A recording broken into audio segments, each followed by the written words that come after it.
La entrevista a la carta, en diálogo directo con los protagonistas de los hechos. Está con nosotros Andrés Chiriboga, viceministro de Educación. Viceministro, ¿cómo está? Muy buenas tardes. Buenas tardes, Gisela. Buenas tardes con todos quienes nos escuchan. Cuéntenos un poquito para empezar esta entrevista, ¿cómo va a funcionar este aumento del salario de los profesores? Gracias, Gisela, por el espacio. En realidad creo que es importante hablar sobre este tema que tiene, por supuesto, a la expectativa, al gremio docente. Recordemos que el Magisterio Nacional Fiscal está integrado por 160,000 docentes a nivel nacional y constituye, por supuesto, el grupo de funcionarios públicos, de servidores públicos más grande del país. En ese sentido, financiar el alza salarial representa un trabajo que hay que llevarlo adelante y que se viene haciendo desde el día sábado, porque ese día fue en el viernes de la noche cuando se notificó ya la sentencia de la Corte Constitucional que determinó que el alza tenía que realizarse y que además para eso, a partir de la publicación en el registro oficial de la ley, se tendrán 90 días para poder implementar. Nosotros no estamos perdiendo ningún día de trabajo, digamos, no solamente de trabajo, sino como le decía, desde el fin de semana hemos venido ya preparando cuál es el impacto salarial y poder reorganizar las finanzas, no solo del ministerio, porque sabemos que esto no se va a poder hacer con una adecuación del presupuesto interno del Ministerio de Educación, sino que se tendrán que conseguir fuentes de financiamiento desde el Ministerio de Economía y Finanzas, que es la cartera que entrega pues el financiamiento para todo la operación del Estado, no solamente de la función ejecutiva. Entonces, en este momento nos encontramos buscando las mejores fuentes de financiamiento permanente, en principio, para poder garantizar que esto se mantenga todos los años siempre financiado. ¿Pero se sabe cuál va a ser la vía de financiamiento? Se hablaba del incremento del precio del petróleo, entre algunos otros datos que se habían conversado. Bueno, en realidad, y es importante decir que parte de las alegaciones que se realizaron por la contraparte, en este caso por la Asamblea Nacional, para justificar el alza salarial, fue que el Ministerio de Educación puede pagar los salarios de los docentes por excepción con recursos no permanentes, con gasto no con ingresos no permanentes. ¿Ya que se hace referencia, Gisela, para ser muy claro? Decía, como usted sabe, los sueldos de todos los servidores públicos tienen que ser pagados por ingresos permanentes. Los ingresos permanentes son aquellos que se obtienen de los tributos, de los impuestos. Que son constantes, no como el precio del petróleo que varía. Correcto. En casos excepcionales se puede pagar por ingresos no permanentes y en estos casos exclusivamente se puede destinar los ingresos no permanentes para salario en el caso del Ministerio de Educación, en el caso de Salud y en el caso del sector Justicia. Ahora, nosotros como Ministerio de Educación, como parte del Gobierno Nacional, en realidad hemos puesto en orden las finanzas porque efectivamente durante la emergencia sanitaria se había pagado durante algunos meses el salario de los docentes con ingresos no permanentes. Pero esto no es lo correcto, por eso es una excepción. Se tiene que pagar con ingresos permanentes. Y nosotros, porque para poner claramente qué es lo que implica, si el precio del petróleo baja y yo estoy financiando el salario de los docentes del sector educación, salud o justicia con ingresos no permanentes, pero el petróleo baja, el otro ingreso no permanente es deuda externa. Entonces, para que quede muy claro para la ciudadanía, si es que yo no tengo el precio del petróleo alto, y de hecho desde que se aprobó la ley a esta fecha, el precio del petróleo ya no es el mismo, y yo financio con ingresos no permanentes, yo tendré que pagar el sueldo de los docentes con deuda externa. Eso es evidentemente algo que no queremos hacer. Lo que tenemos que hacer efectivamente entonces es tomar parte de los ingresos permanentes y reorganizar. Esta no es una tarea que la realiza el Ministerio de Educación solo. Depende del Ministerio de Finanzas. Ahora, entre esas opciones que había dado la Asamblea, que estaba el incremento en el precio del petróleo, que como usted ya nos explicó, pues no es un rubro constante, no siempre es igual, a veces baja el precio, a veces sube. También está el tema del aumento de la recaudación tributaria. Esa fue otra opción que había puesto, pero como usted acaba de plantear, tiene más o menos la misma situación que el precio del petróleo, es decir, no siempre es igual. ¿O podríamos confiar más en eso? Efectivamente, los ingresos tributarios más bien sí tienen que ser enfocados, Gisela, a cubrir en términos generales el costo del Estado, el costo de la burocracia nacional. Porque recordemos que los docentes son servidores públicos, son parte de el aparato estatal para prestar servicios a la ciudadanía. Entonces, por supuesto, nosotros tenemos que financiar a través de los ingresos tributarios. Efectivamente, durante la emergencia sanitaria, los ingresos tributarios también cayeron, porque caen las actividades económicas y caen los ingresos tributarios. Más bien ahora nos encontramos al alza. y tendrá que ser de ahí de donde debamos obtener los recursos. Pero como bien he indicado, para nosotros la tarea se tiene que realizar en 90 días, conjuntamente con el Ministerio de Economía y Finanzas. Nos encontramos trabajando todos los días, realizando escenarios, realizando proyecciones para ver cuáles son las fuentes de financiamiento de las que podamos tomar para a partir de estos 90 días ya poder empezar a cancelar los salarios. Es decir, en 90 días podrían ver ya los maestros este incremento en su salario. En 90 días a partir de que se publique en el registro oficial, Gisela. Ok, ¿y este incremento cree usted, viceministro, que va a mejorar la calidad en la educación pública?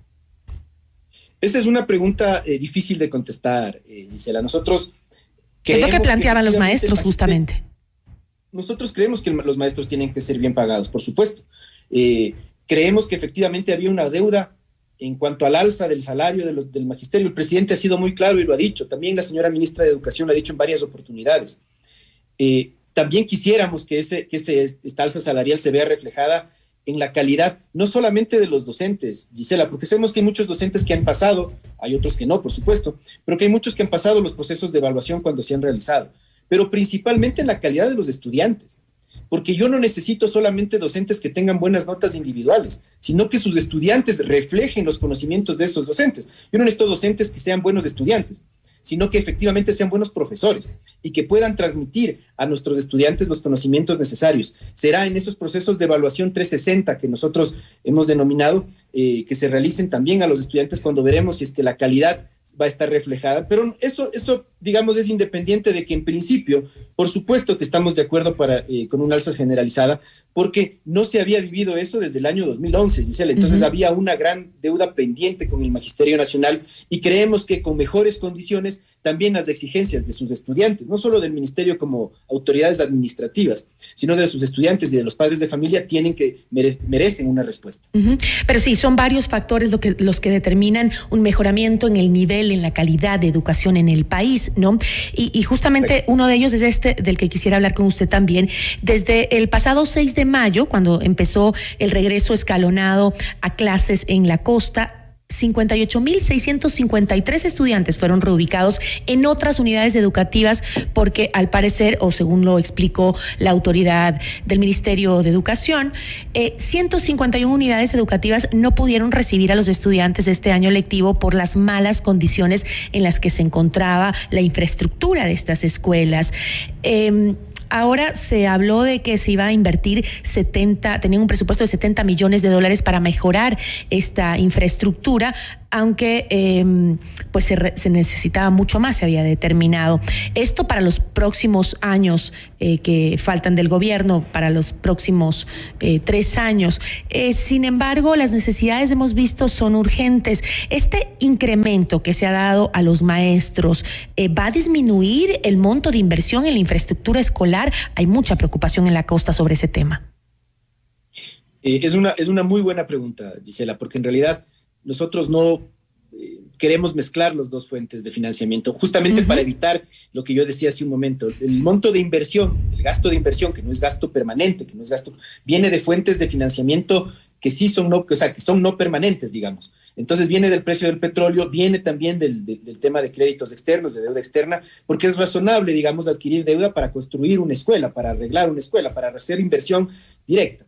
En este caso, nosotros queremos ser muy claros. El monto de financiamiento que estaba establecido ya para este año, para hacer inversión en infraestructura, ya sea en mantenimiento o en construcción de nueva infraestructura, no se verá afectado en principio por este tema del financiamiento del magisterio para lo que corresponde para este año. Por supuesto, para los siguientes años tendrá que ser reevaluado, pero en ningún caso nosotros dejaremos de atender nuestras obligaciones. Gisela, es importante indicar a la ciudadanía que nosotros ya hemos atendido al 42% de instituciones educativas a nivel nacional en algún grado de infraestructura, ya sea... Esa de las 151 que se habían... esa cifra me está diciendo usted de las 151 que la ministra dijo al inicio del año lectivo en la costa que no iban a poder abrir sus puertas a la presencialidad. El 42% de las 13.000 escuelas que pertenecen al Ministerio de Educación ha sido ya intervenido, Gisela. Por supuesto, estas 151 que están dentro de estas 13.000 instituciones educativas no han acabado sus trabajos porque depende de la institución educativa. Hay muchas que merecían trabajos de hasta 120 días porque básicamente lo que nos tocaba hacer era derrocar y volver a construir. Muchas habían sido abandonadas, no solo por efectos de la emergencia sanitaria, sino mucho antes, durante décadas. Y por supuesto, el abandono total que implicó que no se podía hacer ningún tipo de mantenimiento, hizo que estas escuelas entren en un estado de deterioro que requieran un derrocamiento y una nueva construcción. Esto se está haciendo en estas 151 escuelas. Y en algunas de ellas ya estamos avanzando en los trabajos, en otras estamos en los procesos de contratación pública. Pero ¿cuántas están cerradas, viceministro? Procesos más largos. ¿Cuántas están cerradas? ¿Tienen el dato 151. Exacto? Solo 151.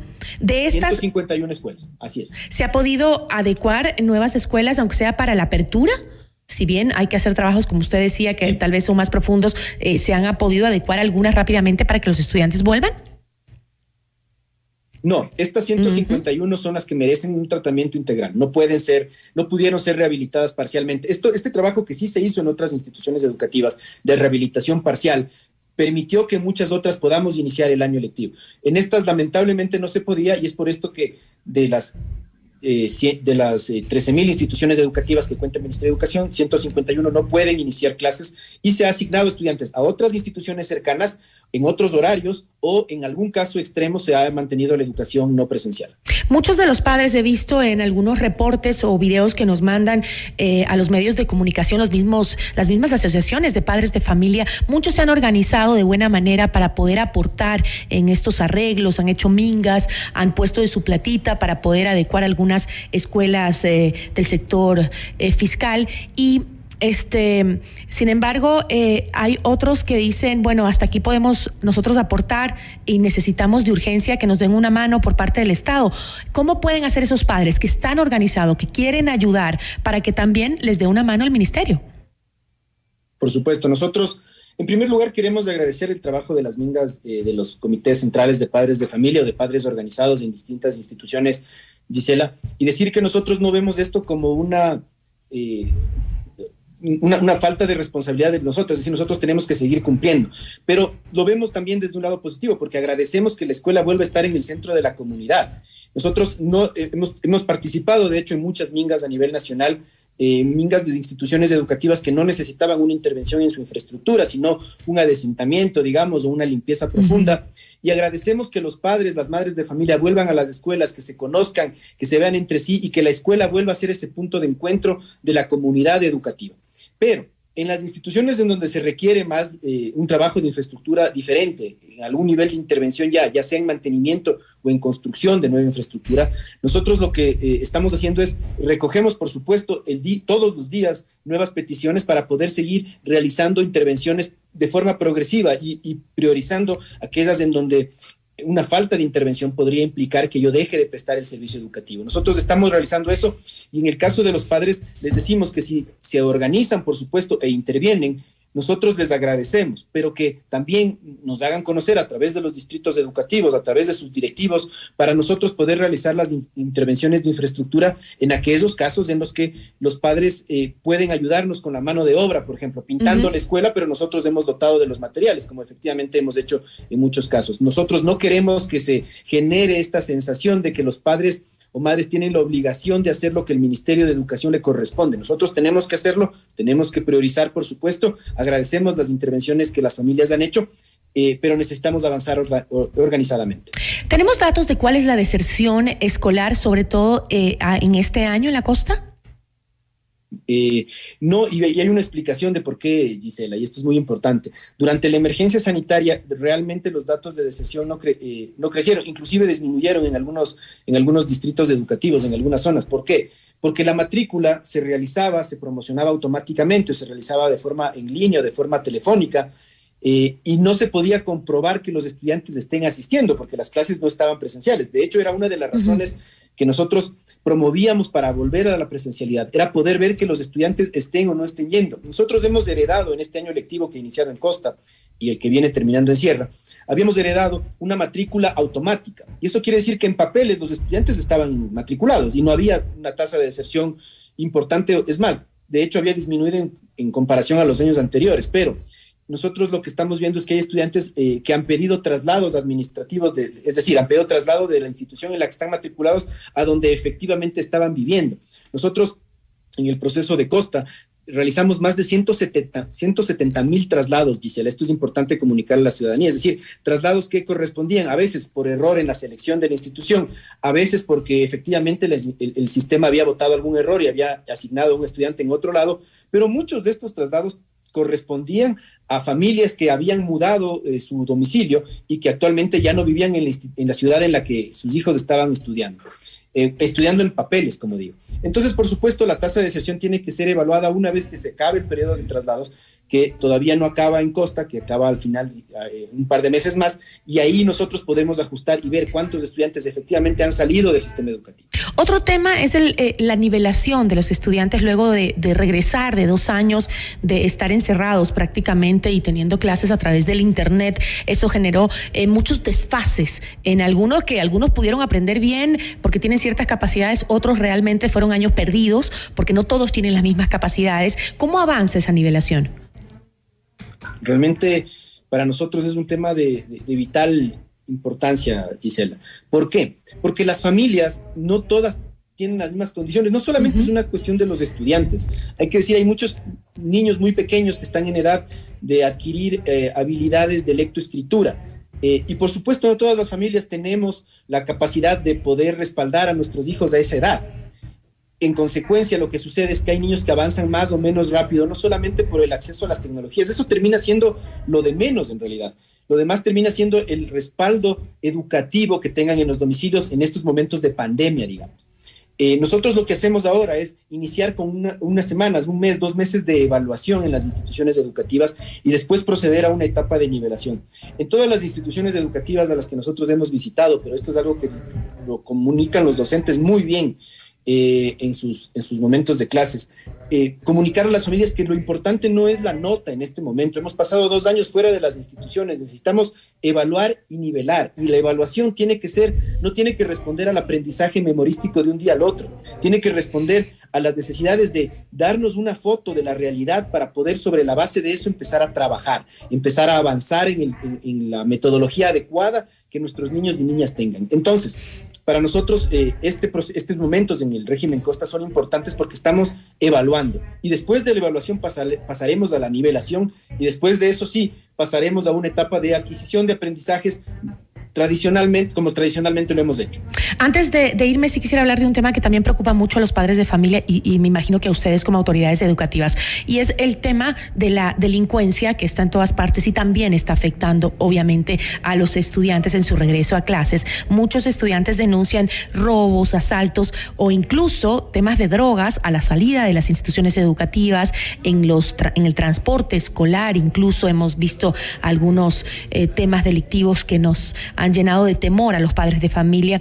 Y las juntas metropolitanas de protección de derechos de la niñez y la adolescencia en la zona centro y Quitumbe de Quito emitieron una resolución al respecto pidiéndole al Ministerio de Gobierno para desarrollar acciones concretas en el tema de seguridad y de protección a los niños, niñas y adolescentes del Distrito Metropolitano de Quito en base a estas cifras de delincuencia en los exteriores o alrededores de las unidades educativas o incluso en el transporte de los chicos, de los que salen de los colegios. ¿Va a participar el Ministerio de Educación en los protocolos de seguridad para los niños y adolescentes al exterior de los planteles? Por supuesto que sí, Gisela. Nosotros de hecho habíamos venido trabajando ya con la Federación de Transporte Escolar, por ejemplo, para poder implementar los protocolos y que sean conocidos no solamente por los acompañantes o los conductores de los transportes, sino también de nuestros niños y de nuestras niñas, que sepan cómo acudir, porque veamos que en la mayor parte de instituciones educativas los buses se encuentran afuera de las instituciones. Entonces los niños tienen que recorrer un tramo por fuera de la institución hasta poder acceder a su unidad de transporte, cómo comportarse ahí, cómo realizar este traslado. Pero eso es un ejemplo. Estamos trabajando conjuntamente con el Ministerio de Gobierno, por supuesto, y con los GATS municipales, también hay que decir esto, Gisela, para que la seguridad, sea nacional, a través de la Policía Nacional, o sea de control municipal o metropolitano en la ciudad de Quito, se pueda llevar adelante de una manera adecuada en estos momentos y que los estudiantes puedan ir a sus transportes, ya sea el escolar o ya sea el transporte público, de una forma adecuada y trasladarse desde ahí a sus domicilios.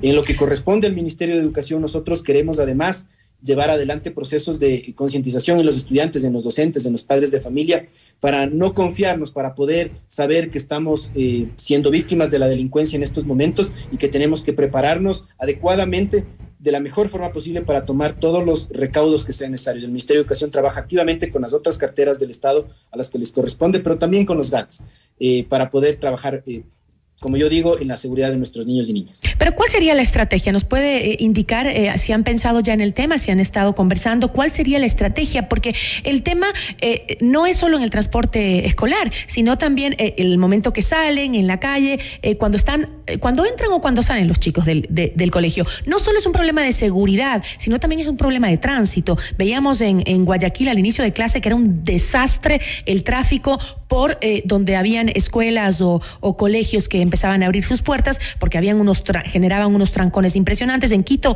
no pasa muy diferente y yo no sé si es que existe realmente una normativa para que la forma de recoger y dejar a los chicos en las escuelas y colegios tenga cierta formalidad, no sé, protocolo, porque por ejemplo hay algunas escuelas que sí tienen una especie de playita en donde puedes controlar mejor, que no entren personas que estén haciendo cosas extrañas como vendiendo drogas, que se controle un poquito los autos también que entran, los vehículos que van a ver a los niños, no sé, que exista, en algunos colegios hay, y además no entorpeces el tránsito también, ¿no? No se puede hacer algo justamente en los colegios fiscales que están a su cargo o en todos, ¿no? Depende mucho de la institución educativa y de la ciudad también. Quiero ser muy claro, nosotros tenemos, como yo les decía hace un momento, 13,000 instituciones educativas a nivel nacional y todas tienen una realidad diferente, todas se encuentran en una ubicación diferente, todas fueron construidas de una manera diferente. Por ejemplo, es distinto planificar el tráfico y eso es algo que no le corresponde al Ministerio de Educación, pero que estamos encima del tema.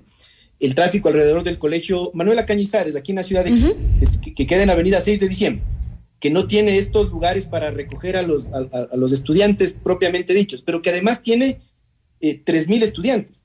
Entonces, y la 6 de diciembre, que es una arteria importante. En la avenida 6 de diciembre. Esto marca una diferencia abismal con un colegio que queda al norte de Quito, una escuela pequeña con 200 estudiantes y que no queda en una vía principal de la ciudad. Entonces, por supuesto, el tráfico tiene que manejarse, no puede obtener soluciones generales y únicas, porque creo que eso es parte del problema, haber dicho, bueno, ponemos una señalización y ahí queda. Bueno, ¿qué hago con esa señalización en la avenida 6 de diciembre? Entonces, por supuesto, además, para nosotros lo más importante va a ser que los niños y niñas entren a la escuela con seguridad y el tráfico pasa a ser secundario frente a la seguridad de los niños que se bajan de un bus e ingresan a la institución. Tenemos que coordinar justamente por eso con todas las autoridades. En este caso, en el caso del colegio Manuela Cañizares, que le pongo de ejemplo, tenemos que coordinar no solamente con la policía, sino con la Agencia Metropolitana de Tránsito. Quito tiene desconcentrado la competencia del tránsito. Entonces, por supuesto, entran más actores en juego y entran horarios en los que se van a dejar, porque el tráfico se arma a la hora de ingreso y a la hora de salida. Pero además hay ciertos colegios que tienen 2 o 3 jornadas.